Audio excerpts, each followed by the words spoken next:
안녕하세요. 닥터 유 유태호입니다. 오늘의 주제는 병명 없는 병 완치 훈련입니다. 병명이 없다니요? 네, 근데 실제로 이런 병들이 많습니다. 이 병은요, 이 병을 담당한 의사가 첫째, 병명을 잘 모르겠다라고 하는 겁니다. 두 번째, 병명은 알기는 아는데 그 원인을 잘 모르겠다고 하는 겁니다.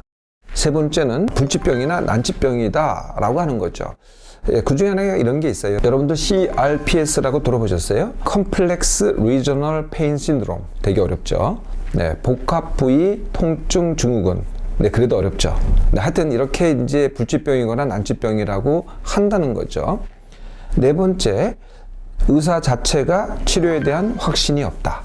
이 병명 없는 병은요, 통증과 장애가 극심합니다. 두 번째는 그럼에도 불구하고 불구는 아니다. 그래서요, 이렇게 그냥 극심할 때도 있는데요, 어떤 때 또 반짝할 때도 있어요. 그럴 때는 또 뭔가를 해요. 네, 못하는 게 아니에요. 할 것도 다 하는 경우도 그런 때도 있다는 거예요.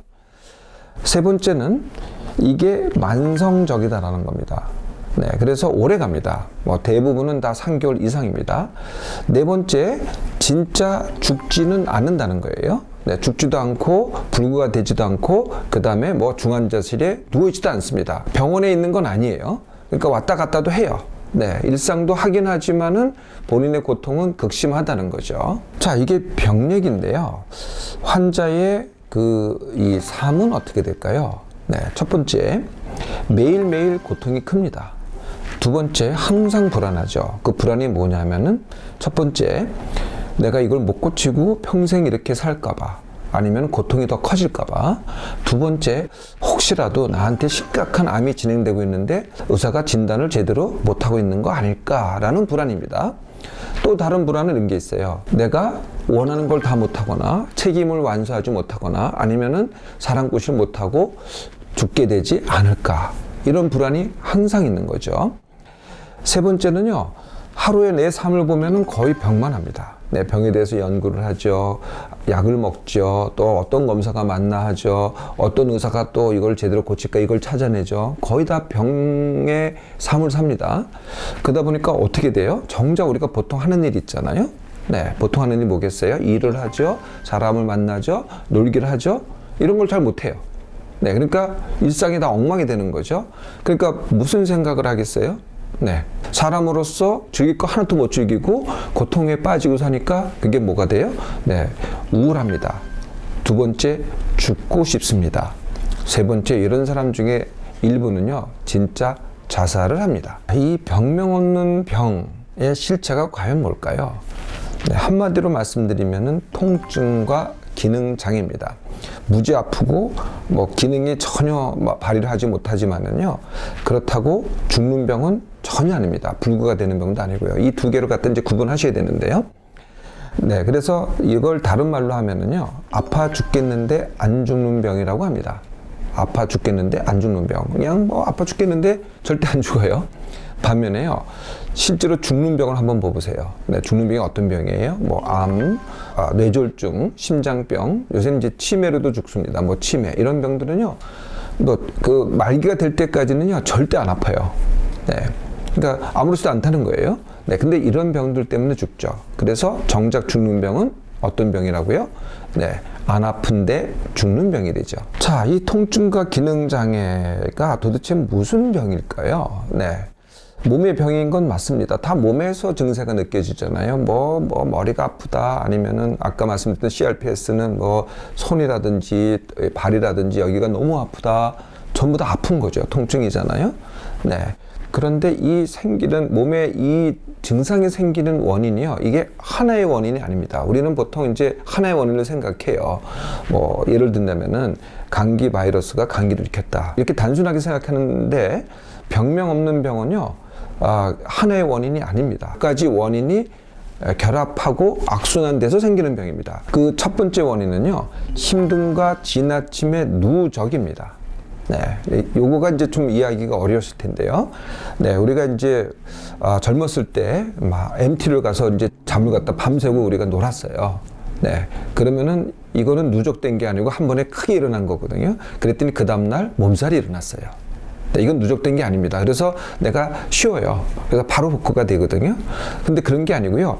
조그만 것들이 계속 힘듦과 지나치 누적이 돼요. 힘듦이라는 것은 내가 힘들다고 느끼는 게 힘듦이고요. 지나침이라는 것은 나는 힘들다고 안 느끼고 나는 잘한다고 생각하든지 아니면 나는 즐겁다고 생각하는데도 불구하고 내 몸이 지나친 거죠. 이게 조그만 것들이 누적이 돼요.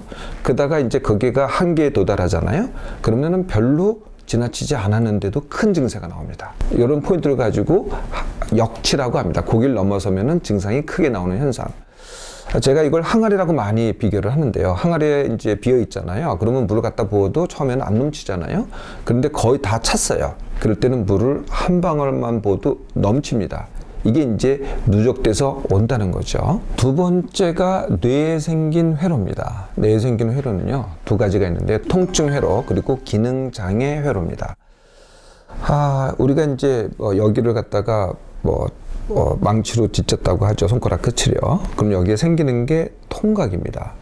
근데 그 통각은요, 만약에 망치로 같은 세기로 이렇게 찢었다고 한다면은 누구나 다 똑같습니다. 같은 세기의 통각이 생기는데 이게 이제 신경을 통해서 전달이 돼요. 전달이 되고 이게 이제 척수로 가요. 척수로 갔다가 뇌로 올라가거든요. 뇌로 올라가서 실제로 느끼는 것은 그러니까 이부에쯤에서 느껴진다는 거죠. 그런데 이게 전달되면서 척수에서는 뭐 그렇게 증폭이 안 되는데 뇌 속에서 증폭이 됩니다. 네, 요거를 증폭되는 회로를 우리가 통증 회로라고 하죠. 뇌에는 많은 뇌세포가 있죠. 그런데 뇌세포와 뇌세포를 연결하는 것을 시냅스라고 합니다. 요 회로가 다른 말로 하면은 뇌세포가 연결된 것. 그래서 이거 어떤 사람이 이거는 더 크게 형성이 돼 있어요. 예, 그러면 증폭되는 거고요. 느슨하게 연결이 돼 있어요. 그러면은 오히려 반대가 되는 거죠. 그래서 어떤 사람은 뭐 크게 다쳤어요. 그런데 별로 통증을 안 느껴요. 네, 격투기 하는 사람들 보면은 뭐 부러져도 뭐 그렇게 크게 안 느끼잖아요. 그거랑 같은 현상이죠. 그러니까 같은 통각이 생겼다고 같은 통증이 다 똑같지가 않다. 통증에 따라서 굉장히 10배, 뭐 심지어 100배, 1000배까지 이렇게 증폭이 된다는 겁니다. 이게 이제 통증 회로고요. 비슷한 거로 이제 기능장애 회로가 있어요. 기능장애 회로는요, 위장병을 한번 예를 들어 볼까요? 네, 우리가 어떤 음식을 먹고 과거에 내가 체했어요. 네, 그런데 이제 다음에 그 비슷한 음식을 갖다가 내가 이제 입에다 넣으려고 해요. 그런데 갑자기 생각이 과거의 그 기억이 떠올라요. 이거는 음식이 작용하는 게 아니고요. 내 생각이 기억을 하잖아요. 그러면 그 기억에 의해서 그 기억이 신경을 따라서 위장으로 갑니다. 그 위장에다가 명령을 해요. 야, 너 소화시키지 마. 당연히 의도적으로 하는 건 아니고요. 나도 모르게 내 뇌에 생긴 그 기능장애 회로가 내 위장에다가 명령을 하는 거죠. 그럴 때는 딱 먹으면 어떻게 돼요? 네, 음식이 잘못된 게 아니고요. 그 회로 때문에 소화가 안 되고 배탈이 나는 거죠. 이것을 기능장애 회로라고 합니다. 세 번째 이유는요, 증상 치료입니다. 예를 들면 진통제를 예를 들어 볼까요? 네, 진통제가 치료약 같지만은 이게 치료약이 아닙니다. 네, 그래서 진통제를 먹을 때는 어떻게 돼요? 네, 통증이 없어지잖아요. 그런데 이제 그 약의 효과가 떨어질 때는 어떻게 되냐면은 떨어지면은 이전에 내가 통증만큼 떨어지는 게 아니고요. 조금 더 큰 통증으로 떨어집니다. 네, 그러니까 더 커지는 거죠, 통증이. 또 약을 먹으면은 다시 그만큼 또 통증이 좋아져요. 그런데 약의 효과가 떨어지잖아요. 그럼 이전으로 돌아가는 게 아니라 그보다 더 큰 통증을 느끼게 된다는 거죠. 다시 말하면은요, 증상을 치료하면 할수록 나의 통증 또는 기능 장애는 더 악화된다는 겁니다. 그러니까 증상 치료가 다시 원인이 되는 거죠. 네 번째가요, 삶의 회피라는 겁니다. 내가 아파서 나는 이것도 못해, 나는 아파서 일도 못해, 난 아파서 사람도 못 만나, 난 아파서 놀기도 못해. 이게 이제 우리가 드러나는 것 같잖아요. 그런데 내 속마음에 보면은요, 그 반대인 경우가 있어요. 내가 사람 만나는 게 싫어. 내가 일하는 게 싫어. 내가 이게 너무 부담스러워. 이게 내 속마음에서 나도 모르게 작용을 합니다. 그러면은 이 통증과 기능장애가 더 커집니다. 이 크게 보면은 이 네 가지거든요. 이 네 가지가 서로 상호작용하면서 악순환을 합니다. 그러면서 현재 나의 병명 없는 병, 고통이 매우 큰 병으로 형성돼 가는 것이죠. 이렇게 악순환돼 갔다고 하더라도요, 실제로 내 몸 자체의 구조 변화는요 그렇게 크지 않습니다. 고통만 커갈 뿐이죠. 이제 병명 없는 병의 실체를 아셨으니 완치 훈련도 하실 수 있겠죠.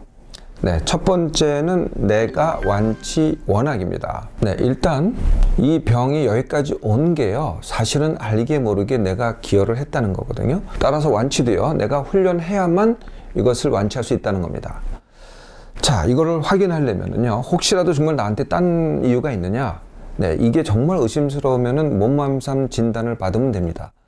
자, 기존의 진단과 뭐가 틀리냐? 네, 기존의 진단은 몸에 대한 진단만 했죠. 무슨 병이 아니다. 뭐 이게 무슨 병이다. 몸에 대해서 무슨 병이다. 이렇게만 진단했잖아요. 몸맘삼 진단은 내 마음이 어떻게 작용하고 내 삶이 어떻게 작용하느냐. 아까 말씀드린 그 네 가지 원인에 대해서 다 파악을 하는 것. 이게 바로 몸맘삼 진단입니다. 현재 약을 복용하고 있으면요, 그건 그대로 하는 겁니다. 아직 이제 훈련이 시작되는 거지 훈련이 끝난 게 아니거든요. 훈련이 끝나가면은 약은 저절로 줄일 수 있습니다. 물론 다른 시술이나 또는 수술 같은 다른 것을 추가하지 말아야 되겠죠. 두 번째는요, 병을 하지 않고 완치 훈련하기입니다. 병을 한다는 건 뭐예요? 또 이게 무슨 병인가 연구를 하고 또 내가 무슨 검사를 받아야 되지 않나, 무슨 의사가 유명하다던데, 이거가 이제 병을 하는 거죠. 그런 거 하지 말고요, 내가 낫겠다, 난 훈련하겠다. 네, 훈련을 열심히 하는 거죠. 네, 이게 이제 병하지 않고 훈련하기입니다. 세 번째는요, 나부터입니다. 그 나부터의 나부터는 내 몸만부터죠. 그러니까 일단 나부터 챙기겠다는 거예요. 그럼 보류해야 될 건 뭐겠어요? 일, 관계, 이걸 보류하는 거죠. 그리고요, 책임과 의무도 보류하는 겁니다. 그게 이제 많이들 마음에 걸려 하시더라고요. 그게 마음에 걸리시면은요, 빨리 완치하고 나중에 보상하면 됩니다. 사실 내가 병에만 매달리는 게요, 오히려 책임과 의무를 갖다가 저버리는 방법이죠. 자, 여기까지 하셨잖아요. 그럼 나머지는 쉽습니다. 제가 늘 말씀드리는 방법이거든요. 그 다음에는요, 1번 내 몸맘 회복 훈련. 이것은 같은 시간에 일어나기, 같은 시간에 밥 먹기, 그리고 뭘 해도 하루 10% 남기기. 두 번째, 숙면 훈련. 낮에는 쉬면서 안 졸기, 밤에는 쉬면서 안 자기. 내 몸이 졸릴 때 가서 눕기, 시간 정해놓고. 이게 이제 숙면 훈련이고요. 세 번째가 둔감 훈련입니다. 나를 민감하게 하는 상황에서 내가 일부러 둔감하게 행동하기. 이게 이제 기본 훈련이 되는 거고요. 각 통증 또는 각 기능 장애마다 통증 회로 깨기 아니면 기능 장애 회로 깨기라는 그런 깨기 훈련이 있어요. 이것은 각 병에 맞춰서 수행을 하면 됩니다. 네, 여기까지 해서 이제 통증도 줄어들고 기능장애도 줄어들잖아요. 네, 그러면은 이제 그 다음 단계가 뭐냐면은 일, 관계 쉽게 하기입니다. 그동안 내가 이제 이걸 안 하고 회피하고 그랬잖아요. 이제부터는 해야죠. 네, 이만큼 좋아졌으면 일도 하고 내가 하고 싶은 관계도 하고 뭐 놀고 싶으면 그것도 하셔도 됩니다. 근데 그걸 전부 다 쉽게 하는 거죠. 이것도 훈련입니다. 이 과정이 하루아침에 일어나는 게 아닙니다. 지금 내가 이만큼 아프고 이만큼 고통받은 것도요, 계속 악순환해 왔다는 거거든요. 네. 자, 훈련을 시작하면은요, 이제부터는 그 악순환이요, 선순환을 하게 됩니다. 네. 그리고 이 선순환이 하루아침에 이루어지는 게 아닙니다. 그래서 그 선순환의 과정은요, 내가 빨리 나야 되겠다, 이게 아닙니다. 빨리 나려면 오히려 더 늦어요. 네. 빨리 낫게 하지 마시고요. 정말 빨리 낫습니다. 어떻게 하시면? 밀당을 하면 빨리 납니다. 밀당이라는 것은 내가 어제 한 훈련을 기준으로 오늘 괜찮으면 조금 더 하고, 만약에 지나친 것 같으면 좀 덜 하고, 더 하는 게 밀기, 덜 하는 게 당기기입니다. 그러니까 밀고 당기기를 하면서 차근차근 나가가시는데, 처음에는 좀 더딘 것 같아도요, 나중에는 굉장히 빠르게 됩니다. 병명 없는 병, 알고 보면은요, 내가 나도 모르게 만든 병입니다. 완치도요, 약, 식품, 시술 등 남이 해주면 더 어렵습니다. 오히려 더 악화되는 경우도 있죠. 그런데 내가 훈련으로 하잖아요. 더 쉽고 빠르고 보통은 3개월이면 됩니다.